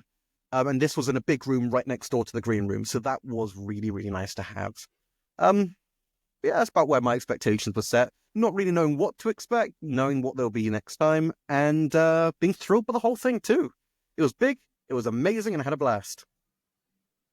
That's all you can expect. And you had Chinese food. I did too. Okay, so Wow. one more question, and then we'll move on from the C2E2 extravaganza. Does the crown fit on your head? Can you actually wear it? It is very big. Um, yeah, it is quite big, It's a necklace. but I do appreciate they have to try and size it for everybody, so it's fair enough. Yeah, when I wear it around my neck, it does look like it's something from Mad Max. It's cool. Yeah. Wigs add a lot of size as well. And as Wow. someone that has a giant head and usually maxes out the size of wig caps, I appreciate that they size that crown for like a bobblehead. That's So true. And to be fair, with the wig on, my goggles on too, it sort of fit quite comfortably on top of that as well. So, fair enough. The moment that you want to have it for, I guess, is the moment you're on stage. Because I'm not really going to wear the crown around my house. I'm not going to try and look like I'm Poseidon just roaming around, the town with my crown on my head. You want it for the moment on stage where you have the photos taken. So they need to size up for that, I suppose. Aside from that, it's just, so another trophy.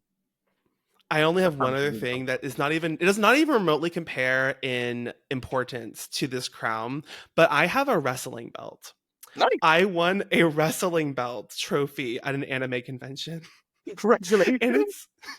And You surplexed Hatsune Miku for the title. it's literally like this big. It's like up there, but like I was so dumbfounded because I did not know that this is what this was. And the Yeah. convention has been like canceled. I don't think it's ever happening again. But like after I got that wrestling belt, I was on Discord in like a community that's I think mostly a US based one. And they were like, we're talking about all these different trophies you can get. Like one convention, I think that's in like North Carolina has a sword. You can get like a sword as your trophy. Okay. Um yeah, but I was like, yeah, no, the freaking wrestling belt. I was like, I should just like, I don't know what to do with it. You can't really hang it well, and it's huge. So anyway, Yeah.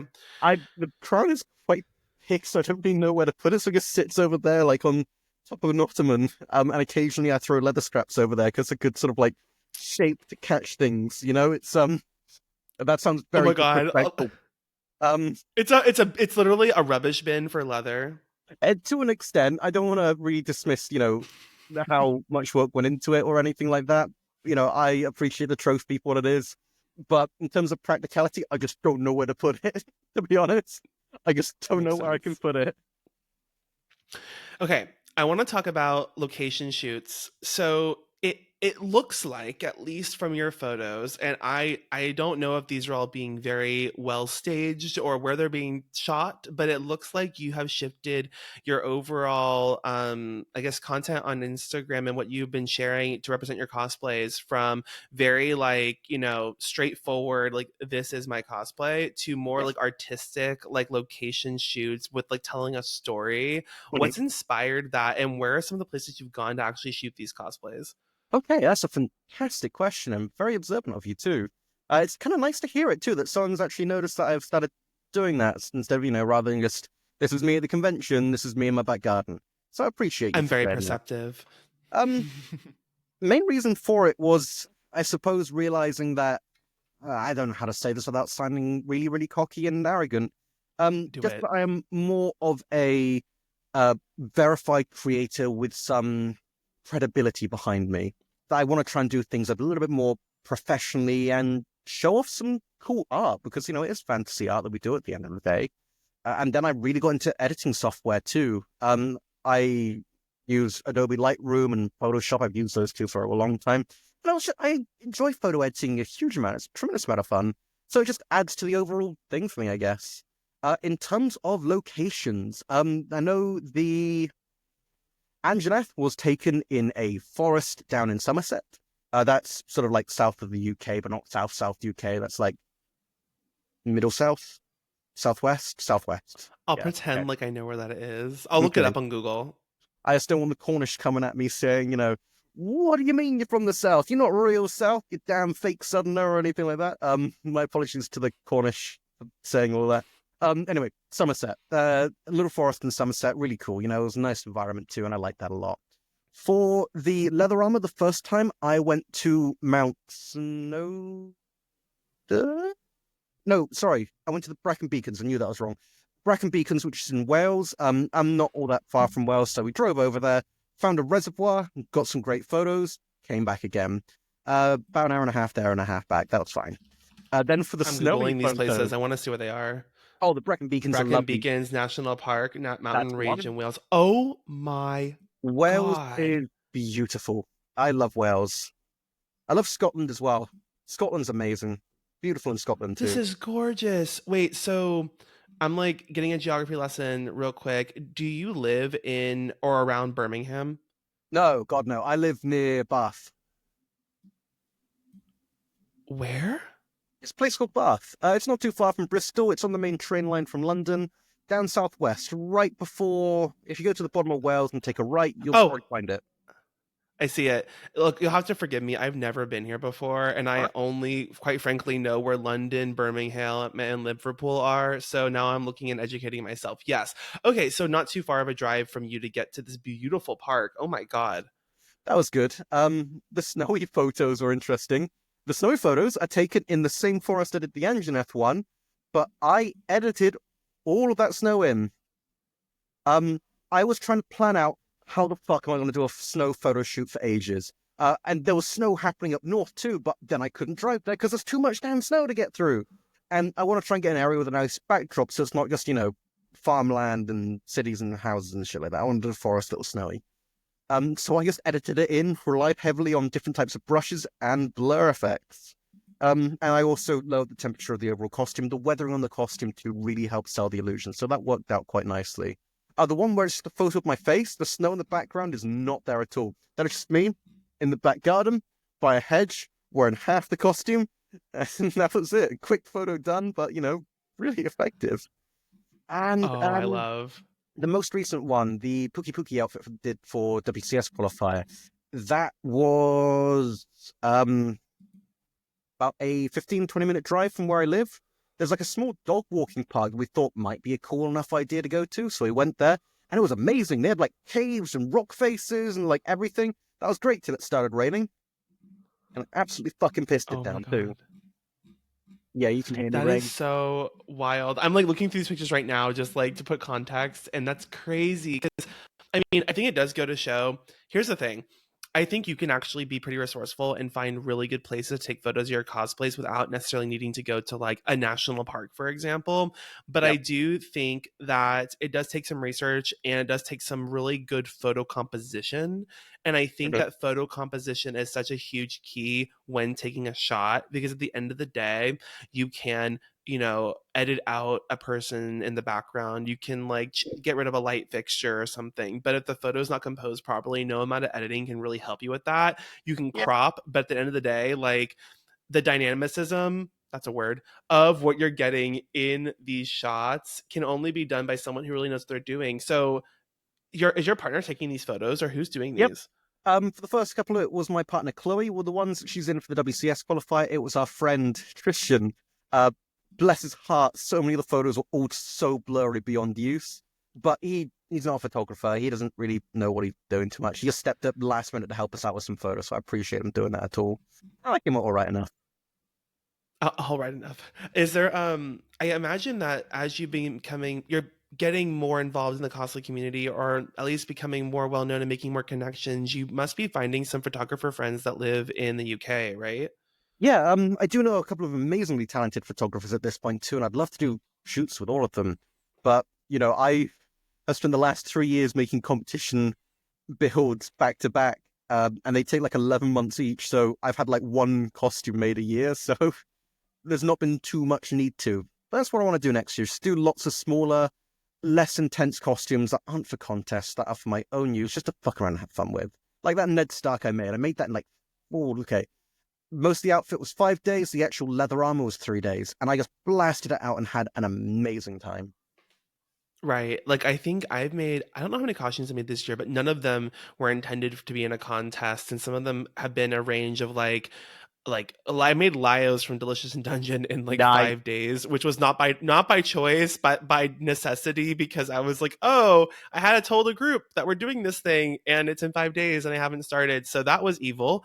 But it was kind of liberating to be able to not have to feel like everything needed to be at 100, right? Yeah, Like it was nice to be like, that's oh, exactly it. I'm gonna make this. Yes, it was like I'm gonna make this like art, this chest plate, and I'm just gonna glue it together with contact cement, and that'll be good enough. And like Yeah, and it ended up being a really fun costume. It ended up being an amazing time. So it's like I think that you have to kind of center yourself and go back to a point where you're like just having fun and the stakes are so low, if yeah, any, and just make for the sake of making and being able to connect with friends. Because I think at the end of the day, that's what a through line through everything you said. Yes, there's competition and yes, there's craftsmanship. But I think what you've demonstrated is one of the most important things, if not the most important thing, is all the connections that you made with your friends mhm. throughout that process.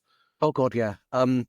There's one thing in particular that I have learned through the whole thing is while you can be sad if you don't win or place these contests, but the only thing worse than being sad is being alone and being sad. And ever since that first contest, since more people have got used to knowing me and knowing who I am or whatever, I've never been alone. And that's amazing. I've made so many friends from this. And after con, every time now, people want to hang out. They don't care whether I win or lose because realistically, you know, these things don't matter. But because I've made so many connections, because people got to know me, because I was on a stage for a moment, that's amazing. And I love that. I wanted to talk real quick about Japan weekend Madrid because I think it's so interesting that not, I guess interesting sounds kind of condescending. I didn't mean in that way, but like it's cool that you were invited to be a guest at a convention where the predominant language is completely different, the culture is completely different. And I wanted to know, like, what was that like? Like getting to go and be a guest in a country with a completely different, set of expectations, like different culture, different language. Like, how did that go? Was it challenging? I guess what was the what tell me about it, because I feel like that's something that not a lot of people do. Great. They guest at conventions, but not like in that way. It's a great question, but my cat can't decide whether he wants to be in or out. Bear with me one You second. can bring them. All right. I Love it. love cats, and I only keep my cats out of this room because I have needles and things I don't want them to ingest. So I am so good to have your kitty. There we go.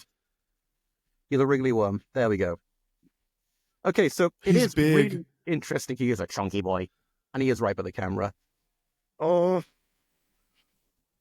I love so him. What's his name? his name is Morris. Oh, he's a very Morris. affectionate That's cat, why is that such a great that's such Yeah. a funny cat name. and he likes to sit on my lap. Oh, you want to jump right off, you dick! You are such a dick for that. He's like, not this time, Dad. Okay. Bye. See you never. So, to answer your question, because it is a wonderful question, there, it's quite intense. Japan Weekend was probably the most intense international contest that I've been to or judged at. Granted, with America, there's no language barrier.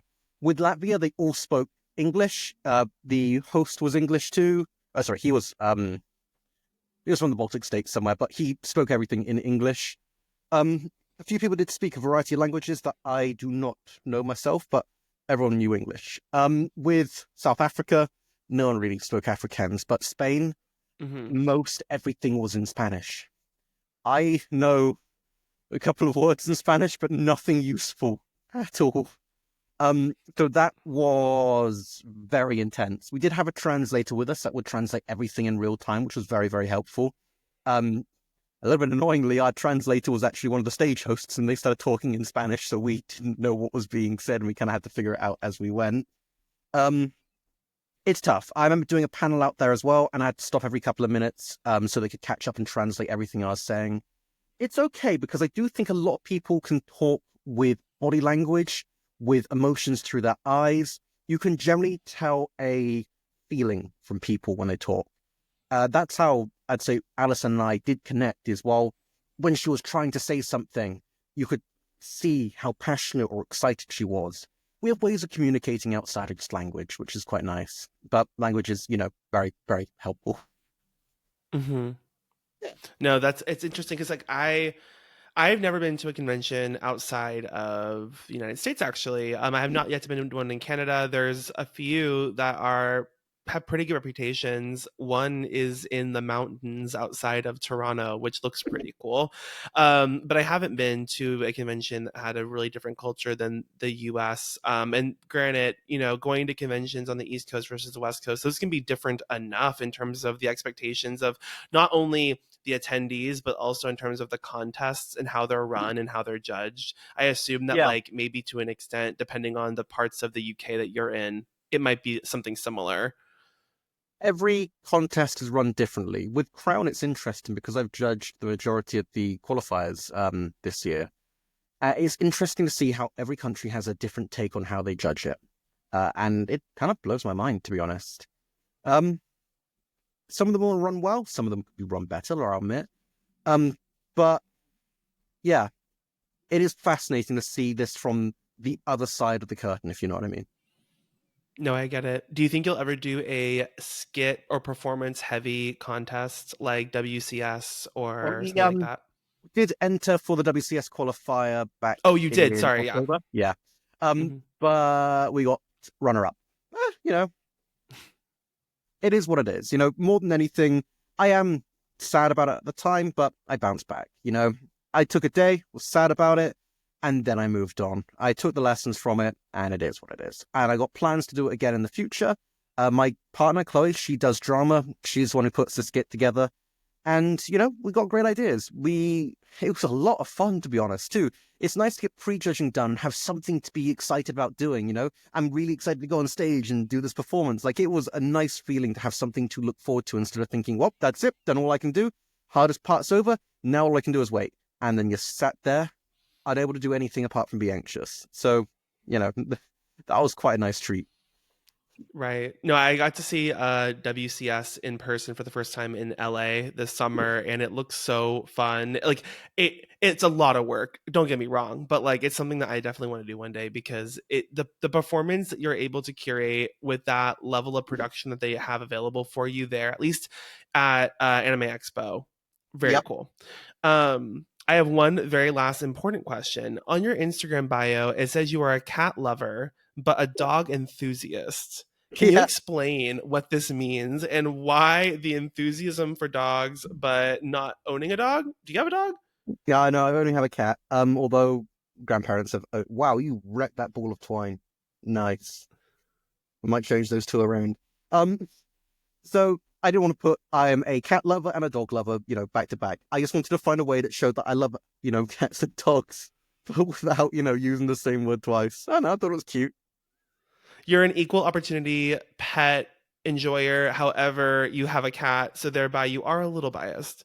Yeah, to be frank, I am probably a massive hypocrite for saying this, but I love animals so much. Um, but I'm a hypocrite because I'm a leather worker. My talent lie in using animal corpses for craft. But I look at a cow and I don't want to wish any harm upon it ever. I genuinely I can't use rabbit skin because it's too real. I can't use rabbit fur leather because it is just too real to me. Like I feel it and it feels like I'm stroking a cat. And I can't. Like I have to disassociate myself from that process. Like this is just a funky new like material that I'm using it. Don't ask questions. Don't need to know where it came from. Well, very that. It's like we have a chain of stores, at least in Texas and I think other parts of the US, called Tandy Leather. Dandy. Um, Yeah, and so they had the first time I went to Tandy Leather, I walked in and I was like, didn't know what I was looking for, and they had a kangaroo pelt on the wall, and I was like, "Excuse me, where did this?" Now, having been to Australia at this point, I had eaten kangaroo at my life. I understand more of the fact they're almost like deer there, but in Yeah. my head, I was like, "Oh, a little kangaroo, and its skin is hanging on the wall. This is fucked up." Yeah, But I get I've seen that. some interesting pelts. I saw some cool ones I say cool, Jesus Christ. I saw some interesting ones in South Africa when I was visiting too. It's different leathers work in different ways, and it is fascinating to see the differences to it.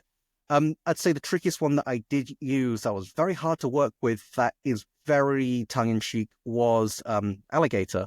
I used alligator bone leather on my gauntlet for my crown costume, because to me, it looked fucking kick-ass. I can't be around the bush. I appreciate that they are a hostile species and they're being culled because their numbers are getting too high, but it's one of those things where people don't like the fact that it's being killed for the sake of being killed.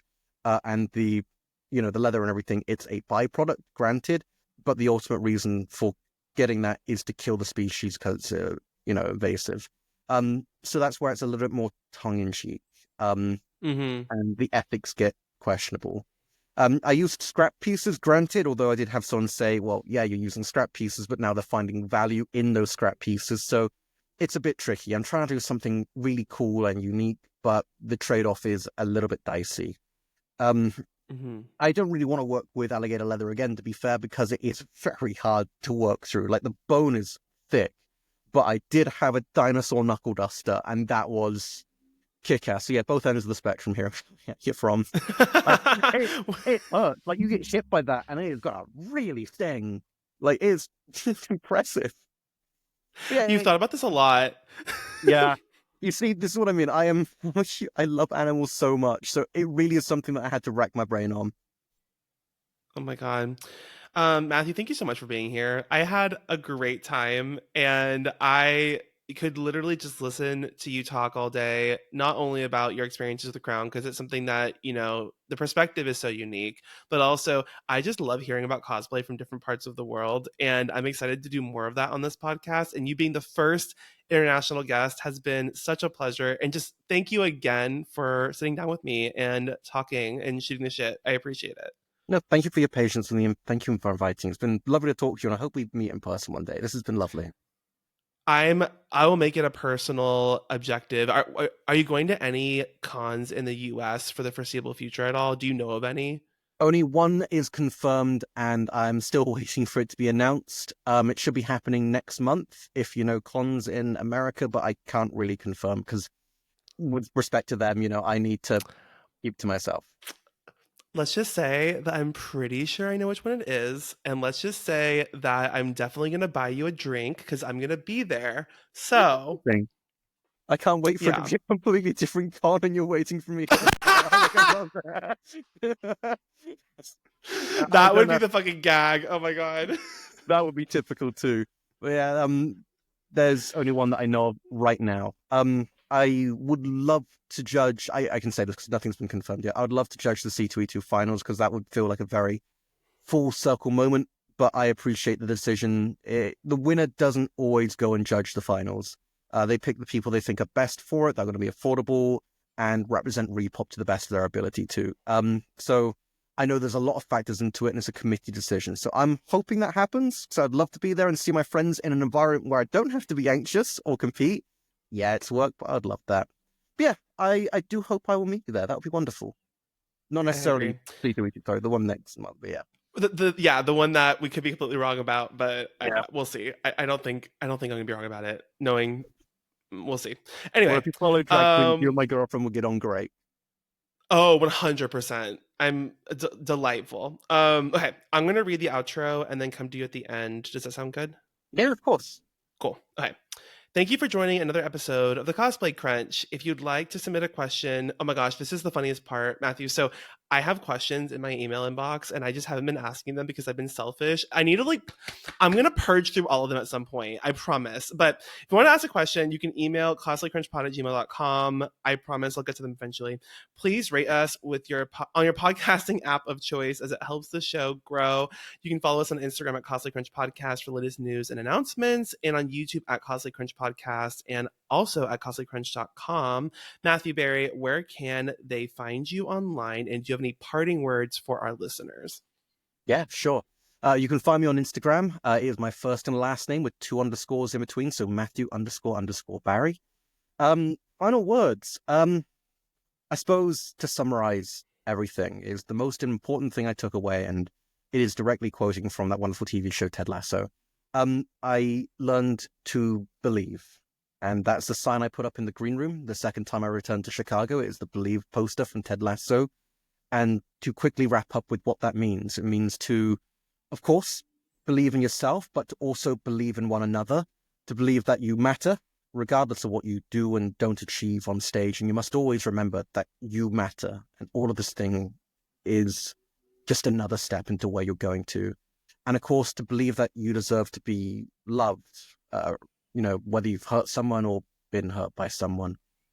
Like I said, our community is founded on love. And there's so much encouragement to love things. It's a love of a culture. It's a love of what we do. It's, love of each other, of course, as well. It's a very LGBT-driven community too, which is a movement based on love. So always love what you do, love each other, and work together. That's the note I'd end on. I love that. Thank you so much again. And until the next episode, we will see you later. Goodbye. Bye-bye.